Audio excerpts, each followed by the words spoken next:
Joining us to look at the Osun election and the development after is the Executive Director of Yaga Africa, Itodo. Thank you for joining us on News Night. Thanks, always a first, delight. perhaps a good place to start from is for you to react to. You saw the state governors who have come also to support, the election that took place on Saturday. Meanwhile, of course, you also saw that the certificate had been handed over to the local government, chairman, the new elected officials. Would you say this met standards of, credibility and transparency? I think we should start from there. Well, I wouldn't call what happened on Saturday an election. Because when we use the concept of elections to classify these kinds of activities, we make a mockery of electoral democracy. And what happened on Saturday is just a reaffirmation, but not just a reaffirmation, but it's just an extension of what we have seen since the Supreme Court issued the judgment on local government's financial autonomy, that virtually all the local government elections conducted in the last 17 months have fallen short of democratic standards for elections. And at Yaga Africa, our conclusion is that these elections are a travesty of electoral democracy. And what happened in Osun yesterday cannot be considered or classified elections for a couple of reasons. You cannot say it's an election where the rules for conducting that election were not complied with. You cannot say that's an election where elections did not hold in a substantial number of polling stations. We worked closely with JDPMC, the Justice, Development and Peace Center of the Catholic Secretariat, and they had to pull out of observing the elections because of the not just irregularity, but the fact that the election does not in any way meet any standards. So we should not call this an election, including previous elections that have held. And we've said this again and again, that virtually most of those local government elections did not meet the integrity test, and they fall short of democratic standards of election. And to that extent, they are a travesty. We had a representative of the APC here on the News Night yesterday, and he said that the APC boycotted, the elections on the basis of the appeal court's ruling. But the PDP claims that it proceeded with this election on the basis of the court ruling, the latest court ruling on Friday. How do you address these two opposing stances? Well, it's not the first time that a party is boycotting the elections. In fact, boycott has been a cardinal feature of local government elections in the last couple of years.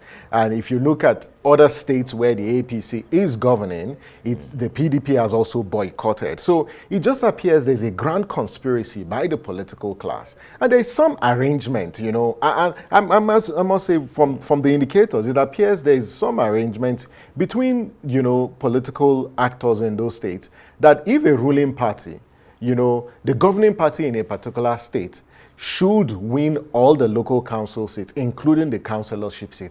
There are only about 2 or 3 states where there are outliers, where we've seen allocation of votes to the smaller parties. So all of this, whether boycott or no boycott, it's just, an extension of the trend. This is the practice as of today when it comes to local government elections. It's a practice. So I wouldn't say that this is peculiar to Osun. In Kaduna State, the PDP also boycotted the elections, the local government in Kaduna State. We've also seen similar situation in Rivers and in a couple of states. It's just this is just, the practice in the playbook of those who are either contesting or superintending over local government elections. And it's just sad for our democracy, because when you look across board, we cannot maximize the utility of the judgment of the Supreme Court on local government financial autonomy if we don't sanitize the conduct of local government elections. And this is why Yaga Africa and other civil society organizations have advocated for local government election reform in such a way that you insulate the state independent electoral commissions from this overbearing influence of the governors. You cannot have a former political party leader, one who has served in government, and appoint them as chairs of the state independent electoral commissions. What do you expect? So there's a great need to protect this operational and financial independence of the state independent electoral commission, now that the National Assembly is undergoing the constitutional review process. Yes, you just mentioned the issue of local government autonomy, and how well have we really explored that autonomy? And you also talked about the fact that we need to start talking about reforms. So if you were to recommend in terms of reforms, what would that be? What would your recommendation be to improve Nigeria's local government elections? And perhaps to also crown it up, maybe getting past the legal issues, tensions that led up to the election, because you have said what held yesterday was not supposed to be. How do we get past that and perhaps have a fresh election? Is that a conversation now, or are we going to see other legal issues springing up from this development? I think there are four things that needs to be done. I think our politicians need to respect the will of the people. They need to respect the rule of law. We have a political class. Majority of them prefer to secure power at all costs and not respect the Constitution or our laws. That's one. The second, I've mentioned that the Constitution needs to be amended to confer operational independence. As at today, what the Constitution says is that the operational powers, the operational independence of the State Independent Electoral Commission is subject to the approval of the governor. In the case of INEC, that's not the case. Therefore, the Constitution should be amended, give the State Independent Electoral Commissions operational independence, also give them financial independence.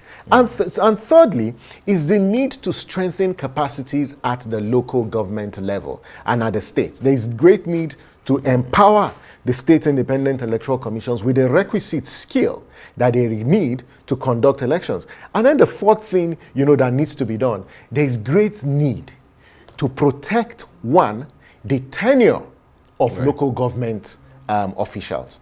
And even though the Electoral Act makes some provisions, but I think the Constitution, needs to make it clear that they shall serve for either 3 or 4 years, but also protect the state independent electoral commissions in such a way that they cannot be dissolved, they cannot be removed from office without following laid down rules. Because what you currently have, where governors are appointing party loyalists, where governors are appointing their cronies into state electoral commissions, there's no way we should expect credible elections when they are superintended over partisan individuals.